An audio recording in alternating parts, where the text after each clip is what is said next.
नमस्कार दोस्तों, स्वागत है आपका अपने YouTube चैनल एग्जाम टारगेट पर। आज से हम लोग स्टार्ट करने वाले हैं SSC JEE previous year question paper का जो है सॉल्यूशन। इसको स्टार्ट करने से पहले आपको बता दें कि हम अभी आपसे कोई इरिगेशन इंजीनियरिंग पढ़ा रहे थे, तो आप ये ना समझें कि हम जो है फालतू चीज़ें पढ़ा रहे हैं या गलत पढ़ा रहे हैं। अभी हमारे 3 चैप्टर हुए हैं। आपको पता है पिछली बार जो एसएससी जेईई का पेपर हुआ था उसमें जो सबसे हार्ड शिफ्ट थी वो 25 फर्स्ट शिफ्ट थी जो मॉर्निंग की। उसमें क्या हुआ था कि जो इरिगेशन इंजीनियरिंग का जो क्वेश्चन आया था उसमें कम से कम 10 से 12 क्वेश्चन आए थे। और जो मैंने अभी 3-4 लेक्चर जो आपसे लिए हैं आपके, उससे अभी तक 5 क्वेश्चन आ चुके हैं केवल एक शिफ्ट में पिछले ईयर के। तो आप गलत जगह नहीं पढ़ रहे हैं, सही पढ़ रहे हैं। आप फेथ बनाई रहिए, हमारे साथ जुड़े रहिए। हम पहले वो 5 क्वेश्चन कराएंगे आपको, फिर जो है आगे के क्वेश्चन कराएंगे, ठीक है। तो पहला क्वेश्चन जो आपकी स्क्रीन पर दिख रहा होगा, देखिए कि what is the variation of duty of water from the head of main canal to that the field. मतलब जो मेन कैनाल से फील्ड तक ड्यूटी का वेरिएशन क्या होता है। मैंने आपको क्लास में ही बताया है जो वेरिएशन ऑफ ड्यूटी मैंने आपको क्लास में ही बताया था। क्या होता है कि जो मैंने बोला था कि जो मिनिमम ड्यूटी होती है वो आपकी मेन कैनाल में होती है, और जो मैक्सिमम ड्यूटी होती है आपकी कहां होती है, फील्ड में, ठीक है। तो इसमें कौन सा ऑप्शन सही हो जाएगा, सेकंड ऑप्शन देखिए, duty of water at M is always less than duty of water at F. मतलब फील्ड में जो ड्यूटी होगी वो हमेशा ज्यादा होगी किससे, जो मेन कैनाल से जो है ड्यूटी होगी वाटर की, ठीक है। दूसरा ऑप्शन आपका यहाँ पे सही हो जाएगा। नेक्स्ट क्वेश्चन देखते हैं कि which of the following is a non recording rain gauge. हमने आपको रिकॉर्डिंग और नॉन रिकॉर्डिंग रेन गेज पढ़ाया, उसमें जो है उसके टाइप्स भी बताए। तो इसमें कौन सा ऑप्शन सही होगा, साइमन रेन गेज जो होता है आपका नॉन रिकॉर्डिंग रेन गेज होगा। चौथा ऑप्शन सही हो जाएगा। चलते हैं अगले क्वेश्चन पे। लिखा है for a large catchment area के लिए contours joining point of equal monthly rainfall values were plotted, the plot is known as. मैंने आपको आइसोहाइटल लाइन पढ़ाई थी, आइसोहाइटल लाइन। मैंने इसके बारे में बताया था कि वह लाइन जो समान वर्षा वाले बिंदुओं को जोड़ती है आपस में, तो उसे आइसोहाइटल लाइन कहते हैं, ठीक है। तो आइसोहाइटल लाइन से जो मैप तैयार किया जाएगा वो आइसोहाइटल मैप ही तो कहलाएगा। तो ये पहला ऑप्शन आपका सही हो जाएगा, ठीक। इसमें ऑप्शन में एक दिया है थेजन पॉलीगन। तो बात करते हैं थेजन पॉलीगन की। थेजन पॉलीगन क्या होता है कि रेनफॉल जो हुई, आपका प्रेसिपिटेशन हुआ, उसकी डेप्थ ज्ञात करने के लिए यूज होता है। जो थेजन पॉलीगन मेथड होता है इसमें आप केवल कैचमेंट एरिया के अंदर स्थित जितने रेन गेजेस होंगे उनका ही रीडिंग लेंगे, जो है कैचमेंट एरिया के बाहर वाली रीडिंग नहीं लेंगे। अब बात करते हैं आइसोबार की। आइसोबार क्या होता है, एक ऐसी लाइन होती है जिस पर स्थित सभी बिंदुओं पर जो एटमॉस्फेरिक प्रेशर होता है आपका बराबर होता है, ठीक। एक क्वेश्चन जो अभी इरिगेशन एफिशिएंसी से आया था आपका, इसको देखिए, करते हैं। क्या था ये कि in an irrigated area 12 metre cube of water delivered, discharge आपका जो प्रोवाइड किया जा रहा है वो 12 मीटर क्यूब पर सेकेंड प्रोवाइड किया जा रहा है आपको फील्ड में, ठीक है। जो एरिया है आपका फील्ड का वो 0.32 मीटर स्क्वायर किलोमीटर स्क्वायर है आपका, ठीक है। और 4 घंटे के लिए पानी आपका प्रोवाइड किया जा रहा है for 4 hours. The soil moisture measurement in the field done after irrigation showed that 0.4 meter of water has been stored in root zone। जो पौधे के रूट जोन में जो पानी एकत्रित हुआ आपका इरिगेशन प्रोवाइड कराने के बाद, वो कितना एकत्रित हुआ, 0.4 मीटर। और आपकी जो है एप्लीकेशन एफिशिएंसी ज्ञात करनी है। तो एप्लीकेशन एफिशिएंसी आपको पता है कि कितना स्टोर्ड हुआ आपका पानी और कितना आपने फील्ड में डाला इंटू 100। मतलब आपके जो है वाटर कोर्स से फील्ड में कितना पानी डाला गया और कितना उसके रूट जोन में स्टोर हुआ, आपका एप्लीकेशन एफिशिएंसी होती है। तो स्टोर्ड तो आपको 0.4 दिया है, आपने प्रोवाइड कितना किया उसको निकालने। तो आप 12 मीटर क्यूब पर सेकंड से 4 घंटे के लिए प्रोवाइड कर रहे हैं पानी इतने एरिया के लिए। तो जो आपका जो स्टोर डेल्टा है ये है, और डेल्टा प्रोवाइड आपका क्या हो जाएगा कि 12 मीटर क्यूब पर सेकंड से आप डाल रहे हैं, ठीक है। 12 मीटर क्यूब पर सेकंड कितने, 4 घंटे के लिए। तो 4 ये अपना सेकंड हो जाएगा, ठीक है, 60 मिनट 60 सेकंड, ठीक है। अब जब हमें एरिया से भाग दे देंगे 0.32 किलोमीटर स्क्वायर, ठीक है। किलोमीटर स्क्वायर को मीटर स्क्वायर में चेंज करने के लिए क्या करना पड़ेगा आपको, ठीक है, ये मीटर स्क्वायर हो जाएगा। तो जब आप इसको निकालेंगे तो जो आप डेल्टा प्रोवाइड किए हैं वो आपका निकल के चला आएगा। ये आपका कितना है, निकल के आ रहा है 54, ठीक, 0.54 आएगा आपका, 0.54 मीटर। अब आप ईटा एप्लीकेशन एफिशिएंसी अगर आप निकालेंगे कितना हो जाएगा, 0.4 अपॉन 0.54 इंटू 100, यहां से हटाएंगे तो 40 हो जाएगा, ठीक है। तो क्या आ जाएगा आंसर आपका 74.074% है ऑप्शन, पहला ऑप्शन सही होगा। अगला क्वेश्चन की बात करते हैं अब, ठीक है। तो फिर अगला क्वेश्चन है आपका क्या है कि डायनामिक विस्कोसिटी ऑफ फ्लूइड का जो है यूनिट क्या होता है। डायनामिक विस्कोसिटी क्या होता है, टाउ आप जानते हैं शियर स्ट्रेस जो होता है, mu D upon D Y होता है। यहां पे जो म्यू होता है यही आपका क्या कहलाता है, डायनामिक विस्कोसिटी, ठीक है। जो डायनामिक विस्कोसिटी इसकी यूनिट क्या होती है, पास्कल सेकेंड। पास्कल क्या होता है आपका, न्यूटन पर मीटर स्क्वायर इंटू सेकेंड, ठीक। इसका पॉइजूली भी इस कहते हैं आपको, ठीक है, पॉइजूली भी कहते हैं इसको। तो क्या हो जाएगा, न्यूटन सेकंड पर मीटर स्क्वायर, थर्ड ऑप्शन आपका सही हो जाएगा। अगले क्वेश्चन की बात करते हैं, क्या है, ए portion of roadway continues with the travelled way and it intended for accommodation of stopped vehicle is called. मतलब आपकी जो रोड है, रोड की साइड में जो है गाड़ियों को खड़े होने के लिए जो जगह प्रोवाइड की जाती है उसे क्या कहते हैं, तो उसे आप शोल्डर का नाम सुने होंगे, शोल्डर कहते हैं, ठीक है। जिसपे आपकी गाड़ियां जो है रुक जाती हैं, जिससे आने जाने वाली गाड़ियों को जो है दिक्कत नहीं होती। तो क्या होगा, जो आईआरसी के अनुसार इसकी जो है विड्थ होनी चाहिए वो मिनिमम 2.5 मीटर होनी चाहिए, ठीक है।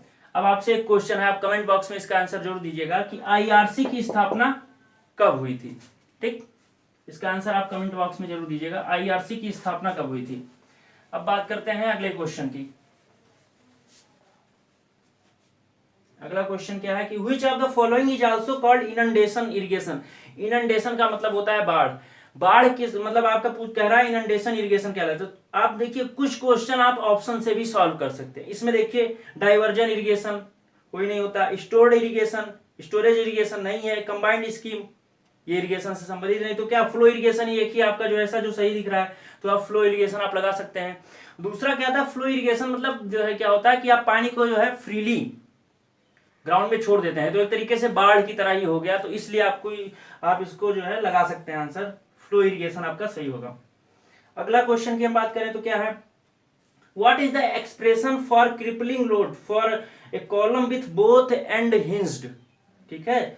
अगर कोई कॉलम है उसका बोथ एंड आपका क्या है, हिंज्ड है, ये आपका कॉलम है, इसका दोनों सिरा हिंज है, तो इसमें क्या होगा, जो एल इफेक्टिव होता है आपका क्या हो जाएगा, एल के बराबर हो जाता है। तो जो आपका आइलर लोड होता है क्या होता है, पाई स्क्वायर ई आई अपॉन एल इफेक्टिव का होल स्क्वायर। तो एल इफेक्टिव एल के बराबर है, तो वही आपका आंसर हो जाएगा। कौन सा ऑप्शन, थर्ड।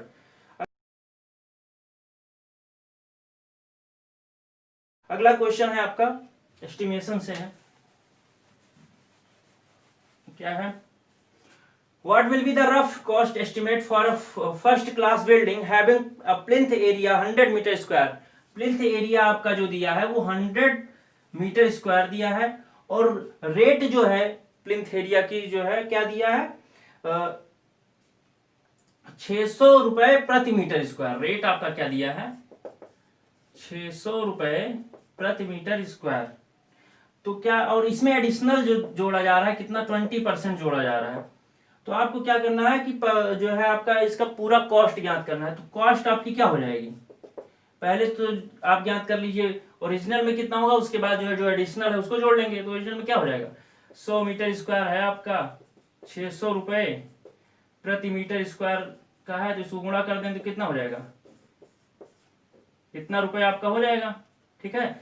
अब 20% इसमें एक्स्ट्रा लग रहा है, तो जो 20% एडिशनल है उसको आप 1.2 से इसमें गुणा कर दीजिए, ठीक है। तो क्या कौन सा ऑप्शन हो रहा है, 72,000, सेकंड ऑप्शन आपका सही हो जाएगा।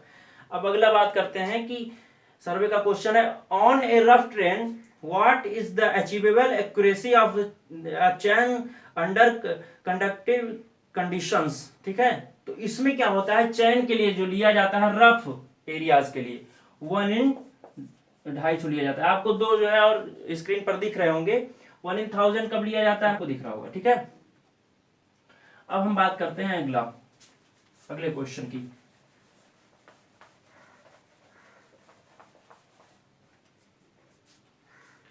The art of assessing the parent fair value of property at stated time is known as, मतलब क्या है कि आपकी जो कोई भी प्रॉपर्टी है उसका प्रेजेंट टाइम में क्या वैल्यू है उसको निकालना क्या कहलाता है, तो उसे आप वैल्यूएशन कहते हैं। वैल्यूएशन की यही परिभाषा होती है कि कोई भी प्रॉपर्टी हो आपका प्रेजेंट मार्केट वैल्यू के हिसाब से उसकी कीमत का पता लगाना क्या कहलाता है, वैल्यूएशन, ठीक है। तो ये आपका क्या हो जाएगा, वैल्यूएशन, थर्ड ऑप्शन इसका सही हो जाएगा। और इसके बारे में बुक वैल्यू क्या होती है, बुक वैल्यू क्या होती है कि जो है आपकी जो है कॉस्ट है प्रॉपर्टी की, उसमें से जो आप क्या करें डिप्रिसिएशन घटा दें, ठीक है, तो हो जाएगा आपका बुक वैल्यू। सैल्वेज वैल्यू क्या होती है, सैल्वेज वैल्यू होती है कि आपका जो बिल्डिंग है या प्रॉपर्टी है उसका लाभकारी आयु समाप्त हो जाए, उसके बाद उसके बिना डिसमेंटल किए उसका जो वैल्यू आएगी वो सैल्वेज वैल्यू कहलाएगी। और आपको कमेंट बॉक्स में आंसर देना है रेंटेबल वैल्यू क्या होती है, ठीक है। अब हम बात करते हैं हाइड्रोलिक जंप का क्वेश्चन है, ठीक। हाइड्रोलिक्स का क्वेश्चन है कि अगर फ्राउड नंबर आपका 4.5 से 9.0 के बीच में है तो आपका कौन सा जंप होगा, ठीक है। तो कौन सा जंप होगा यहाँ पे, स्टेडी जंप। इसकी आपको जो है लिस्ट दिख रही होगी कि अगर फ्राउड नंबर 1 से 1.7 के बीच में है तो क्या होगा, weak jump, oscillating jump, steady jump, strong jump, सारा जो है आपका दिया होगा, ठीक, टेबल में। अब बात करते हैं 456/2000 के अनुसार what would be the nominal cover of reinforcement for footing के लिए जो है रीइंफोर्समेंट के लिए कवर कितना होना चाहिए। तो IS 456/2000 के अनुसार आप देखिए जो फुटिंग के लिए होता है कवर वो 50 mm से कम नहीं लिया जाना चाहिए।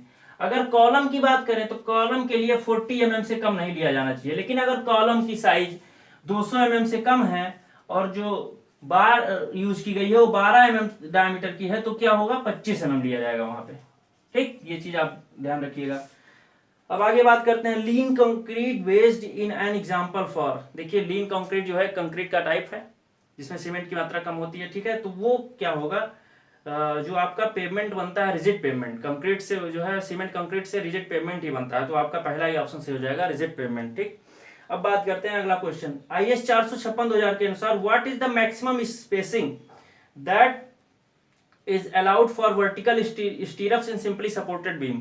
सिंपली सपोर्टेड बीम में मैक्सिमम स्पेसिंग आप कितना अलाउ करते हैं।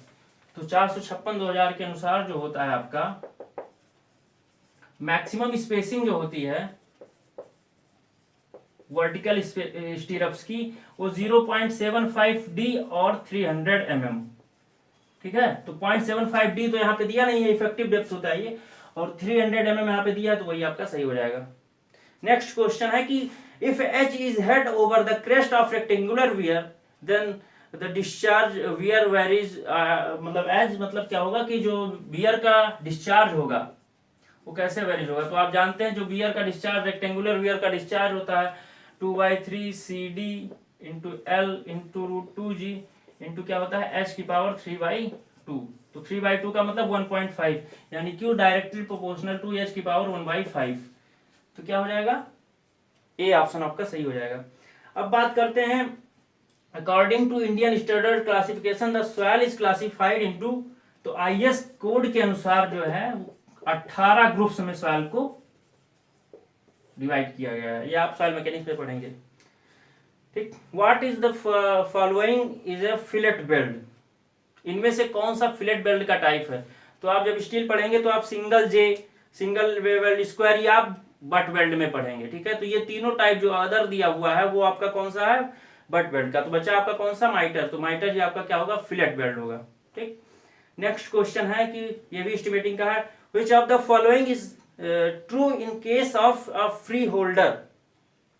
फ्री होल्ड प्रॉपर्टी क्या होती है कि जिसकी संपत्ति है उसी पर उसका मालिकाना हक हो, तो वही चीज क्या होगा, फ्री होल्ड प्रॉपर्टी। तो free holder is the absolute owner of property, ठीक है। यही ऑप्शन, सेकंड ऑप्शन आपका सही होगा कि जो फ्री होल्डर होता है वो कौन होता है, जो प्रॉपर्टी होती है उसका एब्सोल्यूट ओनर होता है, ठीक। अब बात करते हैं अगला question, which method of surveying distance and elevation involves measuring the vertical angle to the graduation of on staff using the principle of trigonometry. तो आप समझते हैं ट्राइगोनोमेट्री का जो है यूज किसमें किया जाता है, टाइकोमेट्री में। तो टाइकोमेट्री जो है आपका सही आंसर होगा। ठीक, अब हम बात करते हैं अगला question, which of the following is an example of sedimentary rock.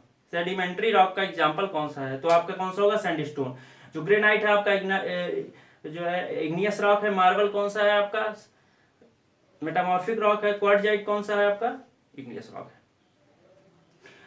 अगला क्वेश्चन क्या है, for which of the following tunnel losses is Manning roughness coefficient use in the calculation of head loss. तो जो हेड लॉस का Manning का coefficient use किया जाता है, आप देखे होंगे फ्रिक्शनल लॉस में जो है यूज किया जाता है। ठीक, उसका फॉर्मूला हाइड्रोलिक्स में आप पढ़ेंगे इसको। ठीक, अब अगला क्वेश्चन की बात करते हैं, लास्ट क्वेश्चन है आज का, the process of separating impurities from a suspending fluid by the action of natural forces alone. तो जो नेचुरल फोर्सेस के अलोन जो होता है वो आपका सेडिमेंटेशन होता है फ्रीली, लेकिन आप जब उसमें फ्लॉकुलेटिंग एजेंट यूज करते हैं तो आपको क्या हो जाता है, उसमें फ्लॉक बन के गिरता है, तो कोआगुलेशन कहलाता है। ठीक है, तो आपका क्या हो जाएगा, प्लेन सेडिमेंटेशन। ठीक, तो ये आपका आज का आखिरी क्वेश्चन था। ये सेशन आपको कैसा लगा जरूर बताइएगा, और अगर आप चाहते हैं कि ऐसे ही जो क्वेश्चन की सीरीज आती रही, तो जो हमने जो क्वेश्चन पूछा है उसका जवाब आप दीजिएगा। और देखिए आपको जो मैंने क्वेश्चन आज कराए, ये सारे 25 को आए हुए क्वेश्चन थे पिछली एसएससी में, जो सबसे हार्डेस्ट शिफ्ट थी आपकी, सबसे ज्यादा नॉर्मलाइजेशन में इसी में नंबर बढ़ा था। तो आप देख रहे हैं पेपर का लेवल क्या होता है एसएससी का, और हम जो पढ़ा रहे हैं आपको गलत नहीं पढ़ा रहे हैं। आप हमारे साथ जुड़े रहिए, आपका कल्याण होगा, हमारा भी होगा। ठीक है, तो चलिए धन्यवाद, मिलते हैं अगली क्लास में।